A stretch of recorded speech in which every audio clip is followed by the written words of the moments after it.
Salve, meus queridos, tudo bem com vocês? Bom, aqui quem tá falando é o professor Israel e a aula de hoje vai ser referente ao nosso capítulo 5 do nosso livro da frente 1, que é o movimento circular.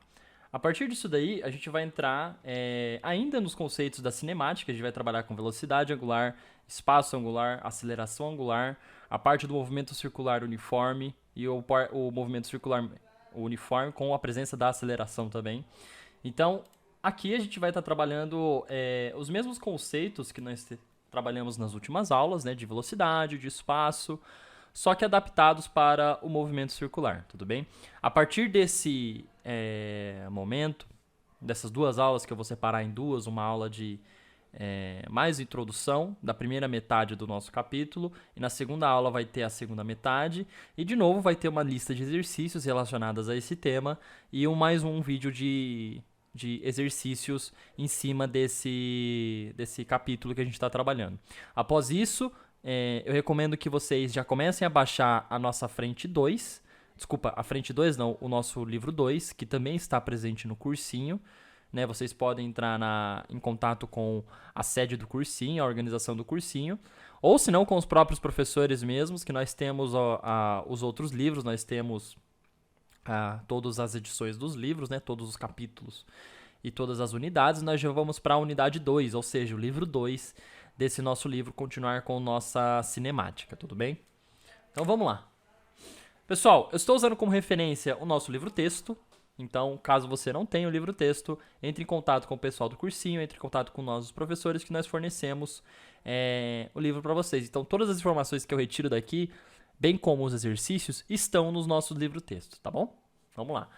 Pessoal, a gente estudou até aqui as grandezas escalares relacionadas ao movimento linear. Então a gente estudou a velocidade, o espaço, tudo de maneira linear, ou seja, onde nós não tínhamos...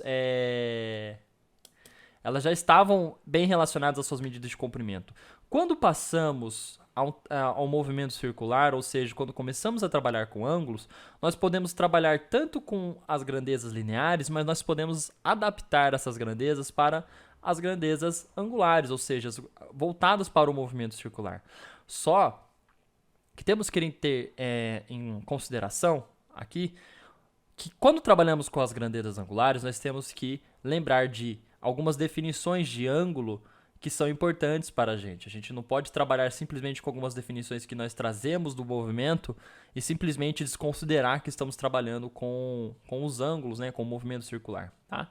Então, a partir disso daqui, a gente tem, nesse primeiro momento, a definição dos ângulos, né, onde nós temos uma circunferência, né, um círculo aqui do centro C e de raio R. Né? O raio é a metade de um diâmetro, então pega do ponto principal, que é o ponto da circunferência aqui, até a extremidade da circunferência. Esse daqui é um raio, né?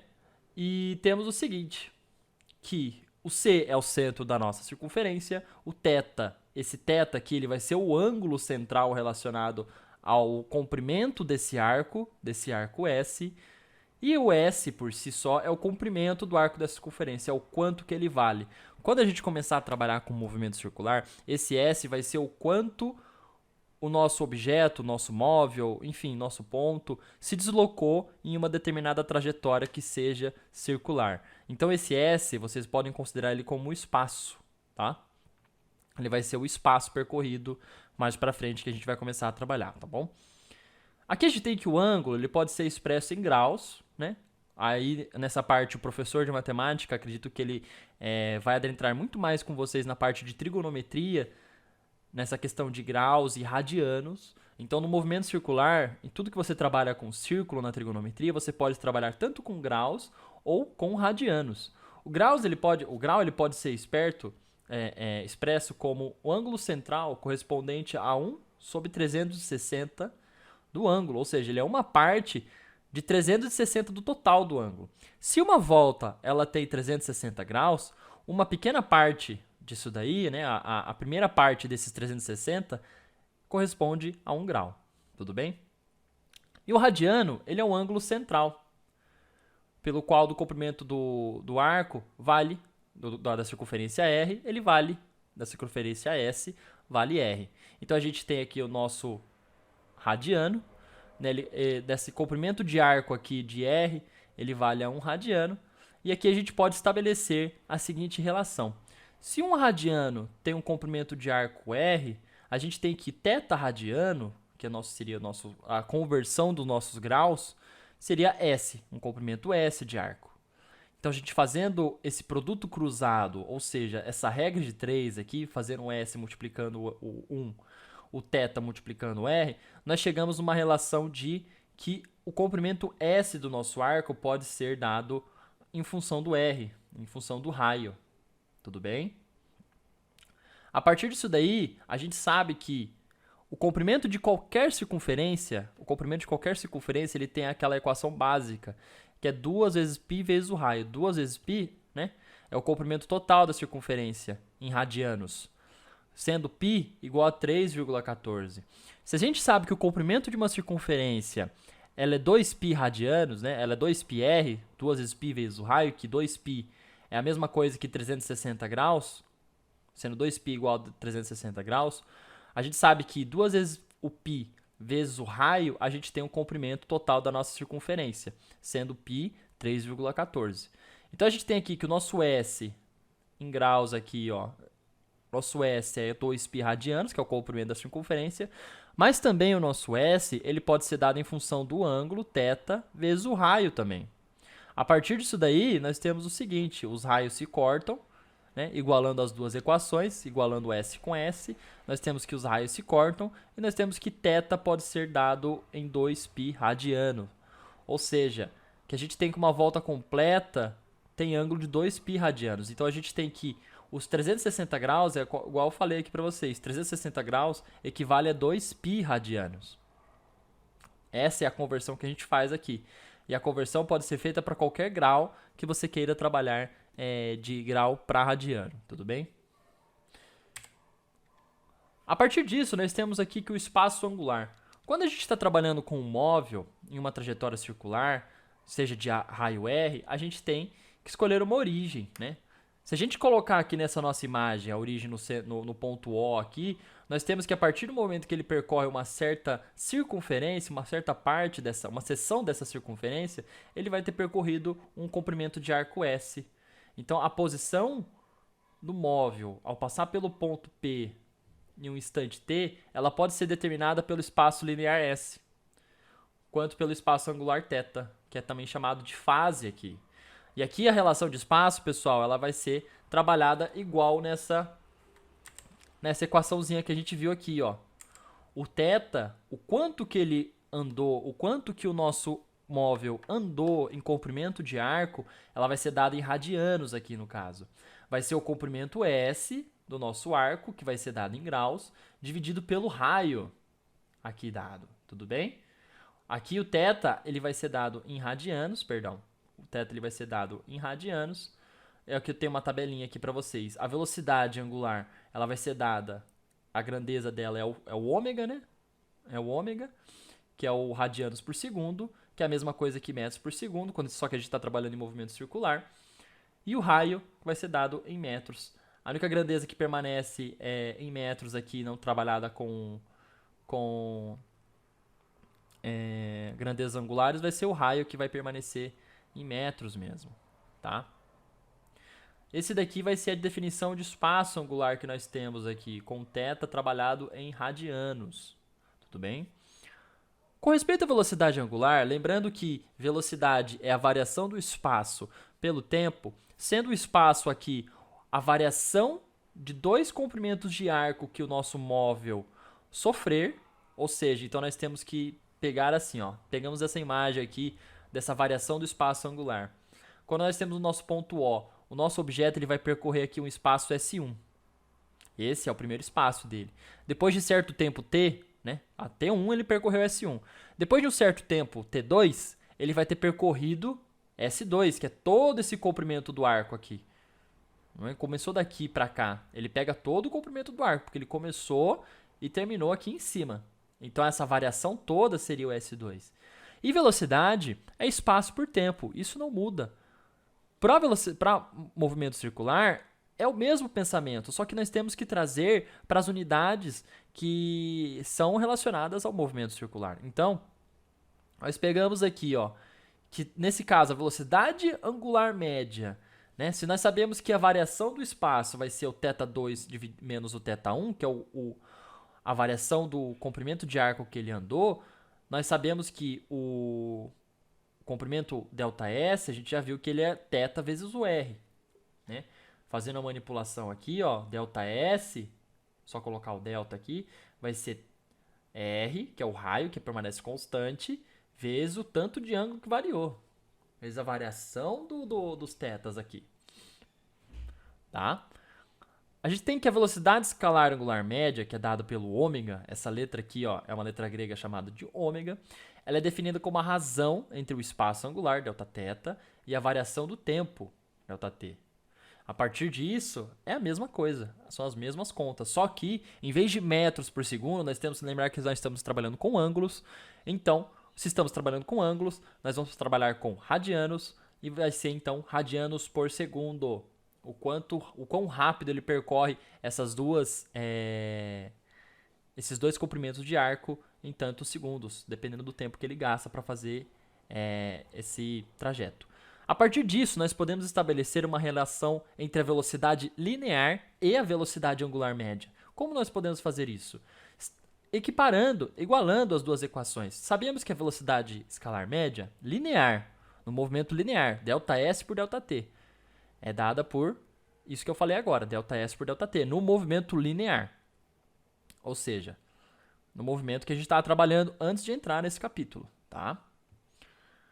Se a gente sabe que ΔS, por definição, é isso daqui que eu falei, ó, sendo S o comprimento de um espaço, pode ser o espaço aqui, o arco, enfim, qualquer coisa. Ele é a variação do ângulo que é percorrido aqui entre esses dois pontos, a variação entre esses dois ângulos, a variação do ângulo θ, vezes o raio da circunferência. Nós temos que a velocidade média pode ser escrita como Δθ vezes o R dividido pelo tempo. O tempo permanece o mesmo aqui. A única coisa que mudou foi o ΔS, que foi substituído por Δθ vezes R.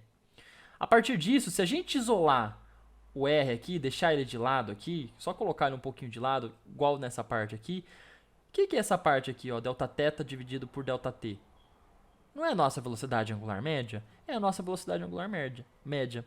A partir disso, nós temos o seguinte, quando nós relembramos que Δθ dividido por ΔT, a variação do ângulo dividido pela variação do tempo é a velocidade angular média, nós podemos considerar que a velocidade linear média é igual à velocidade angular média vezes o raio da circunferência.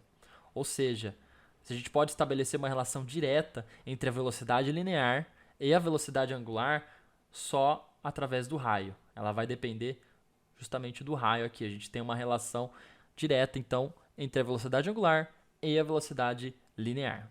Tudo bem? Até aí tudo bem, né? Com respeito à aceleração angular, ela vai seguir o mesmo princípio da nossa velocidade, né? Se no movimento linear a aceleração era a variação da velocidade pelo tempo, onde a presença da aceleração alterava o valor da velocidade, ou seja, sempre quando tem a presença da aceleração nós temos uma variação da velocidade, seja positiva ou negativa, é a aceleração que altera o valor da velocidade. A aceleração permanece constante, tudo bem? Aqui nós temos o seguinte, se uma partícula ela possui no instante t1, nesse instante aqui, ó, uma velocidade escalar angular θ1 e no instante t2 uma outra velocidade angular, a variação de velocidades entre elas nesse espaço de tempo t2 menos t1, ela vai ser uma variação angular aqui, uma variação angular das velocidades. A partir disso, a aceleração escalar angular média, olha que nome grande, né? Pode ser somente aceleração angular. Essa letra aqui ela é dada de gama, tá? Ela é um Y, parece um Y aqui, mas ela é uma letra grega referente ao gama, ela chama gama. A aceleração angular, então, ela vai ser definida como a variação da velocidade angular dividido pelo tempo que foi dado nesse intervalo aqui, pela variação desse tempo. A partir disso, nós podemos também estabelecer uma relação angular entre a velocidade e a aceleração, sendo a aceleração linear e a aceleração angular, tudo bem? A partir disso, nós podemos fazer o seguinte, o mesmo esquema que nós fazemos aqui, o mesmo recorte que nós podemos fazer aqui, nós fazemos aqui para a nossa aceleração. Sabendo que o ΔV, na verdade, é uma variação da velocidade angular vezes o raio da circunferência aqui. Nós fazemos essa substituição aqui na nossa aceleração, sendo a aceleração linear ΔV por ΔT. Substituindo ΔV por ΔW, ΔΩ vezes o R, nós temos aqui que, fazendo a nossa manipulação algébrica, deixando na divisão somente o ΔΩ por ΔT, isso daqui é a aceleração. Então, nós temos uma relação direta entre a aceleração angular e a aceleração linear, que estão divididas somente pelo raio da circunferência. Tá bom? Não tem muito segredo assim, não. É um conteúdo completo, é um conteúdo difícil, né, a de se ver de primeira vez. Eu recomendo que vocês, a partir desse vídeo, façam as suas leituras, procurem outras referências também. Na segunda parte desse vídeo, eu estarei introduzindo um pouco mais do movimento circular uniforme e do movimento uniformemente variado em cima, que é a presença da aceleração desse movimento. Então as coisas vão ficar um pouco mais complexas. Faço alguns exemplos assim. O vídeo ainda não acabou, mas eu só estou dando um parênteses assim para vocês se pontuarem, porque é um assunto difícil. Relembrem boas partes, relembrem alguns tópicos com seus professores de matemática, porque quando a gente mistura movimento circular com essa parte aqui de ângulo, trigonometria, a gente acaba esquecendo de alguns conceitos principais. Igual quando a gente está trabalhando com Pitágoras. É fácil de você se perder, então é bom você estar com a base bem afiada. Tudo bem? Seguindo então, período e frequência. Quando a gente está trabalhando com período, né, com movimentos periódicos, né, e o movimento circular ele não deixa de ser um movimento periódico, ou seja, movimento periódico é aquele tipo de movimento que se repete em intervalos de tempos iguais, ou seja, ele se repete em tempos iguais. Eu coloquei aqui dois exemplos clássicos de movimentos periódicos, que nós temos a rotação da Terra. Qual que é o período da rotação da Terra? Ou seja, de quanto em quanto tempo a Terra gira em torno de si? Ora, a Terra gira em torno de si num período de 24 horas. A cada 24 horas, né, a gente sabe que ela dá uma volta completa em torno dela. Qual que é o período de translação? Lembrando que rotação é o período de rotação da Terra em torno dela mesma, e translação é o torno dela do Sol. Quanto tempo a Terra demora para dar uma volta completa do Sol? Para sair desse espaço inicial aqui, desse ponto inicial, e para voltar para o espaço inicial anterior dela. Ou seja, ela demora 365 dias. Esse é o período de translação da nossa Terra. Quando a gente trabalha com o relógio também tem o seu período. Qual que é o período do ponteiro dos segundos do relógio? Ou seja, uma volta completa aqui é 60 segundos. Qual que é o período dos minutos do relógio? Quanto tempo ele demora para dar uma volta completa? 60 minutos. Qual que é o período do ponteiro das horas do relógio? Quanto tempo ele demora para dar uma volta completa aqui? Aí tem um segredo, não é 24 horas também. O relógio, no ponteiro das horas, ele dá 2 voltas. Então, o período aqui é de 12 horas. Quanto tempo ele demora para dar uma volta completa? 12 horas. E assim segue, ele dá 2 voltas. Ele tem que dar 2 voltas para dar um dia. Tá bom? Então, período é tudo aquilo que se repete em intervalos de tempo igual. Tá bom? A frequência, ela vai ser, na verdade, o número de repetições que ocorrem por unidade de tempo. A partir disso, a gente tem uma formulinha aqui, uma equação básica para você trabalhar com a frequência, que nada mais é que o número de repetições de determinada coisa que se repita, né? Pode ser uma serra, pode ser o relógio, pode ser a Terra, enfim, pelo tempo que ela se repete. Então aqui nós temos que o N, nesse caso, F é a nossa frequência, N vai ser o número de repetições e ΔT vai ser o intervalo de tempo que a gente está considerando. Tudo isso, qual vai ser a unidade de medida? A unidade de medida ela vai ser dada em Hertz, ou seja, 1 por segundo, ou ciclos por segundo. Se nós temos aqui, que as repetições são voltadas a rotações ou ciclos, nós temos que N é dado em ciclos e ΔT em segundos. A unidade de frequência no Sistema Internacional de Medida é ciclos por segundo, ou também chamada de Hertz. Tudo bem? Quando a gente trabalha com movimento circular, a gente pode estabelecer uma relação entre o período e a nossa frequência. E um nome que vai aparecer bastante aqui para vocês nos exercícios é RPM e RPS. O que é RPM e RPS? RPS são rotações por segundo. Muitas máquinas, principalmente furadeiras, máquinas de serra, elas trabalham com essa relação de rotações, né? Então ela sempre tem na marca delas escrito RPM, RPS e as pessoas geralmente não sabem. Isso significa que é rotações por segundo e rotações por minuto, tá? A única coisa que vai alterar é o M ou o S no final de cada palavrinha. Estabelecendo uma relação entre o período e a frequência, se a gente sabe que é uma volta completa, que é o período, né, o tempo para dar uma volta completa, a gente pode estabelecer que, chamando o período que é dado em segundos de t, né, um tzão aqui, um t bem grande, nós temos que o período ele vai ser dado como o inverso da frequência. Tá? Se a frequência é 1 sobre segundo, sua unidade de medida, o período vai ser 1 sobre a frequência. Tudo bem? Pessoal, essa foi uma videoaula aqui mais tranquila para dar uma introdução em cima dos assuntos. Não teve exercício para a gente começar a trabalhar. Na próxima aula que eu vou lançar para vocês vai ser sobre o movimento uniformemente variado e o movimento uniforme em cima da nossa temática de movimento circular, do nosso movimento circular. Então, eu peço para vocês que revisem alguns pontos relacionados a ângulo, a radiano, para que estejam frescos para as próximas aulas, tudo bem? Para que vocês não se percam. A partir disso, da nossa próxima aula vai ser lançada também uma lista relacionada a esse exercício, e depois que você lançar essa lista, eu vou dar um tempinho e vai ser também postado um vídeo resolvendo alguns exercícios dessa lista. Tudo bem? Eu vou ficando por aqui, espero que vocês tenham gostado dessa nossa aula.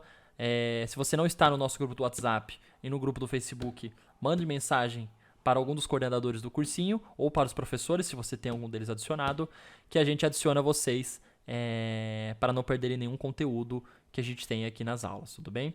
É isso, bons estudos e até a próxima.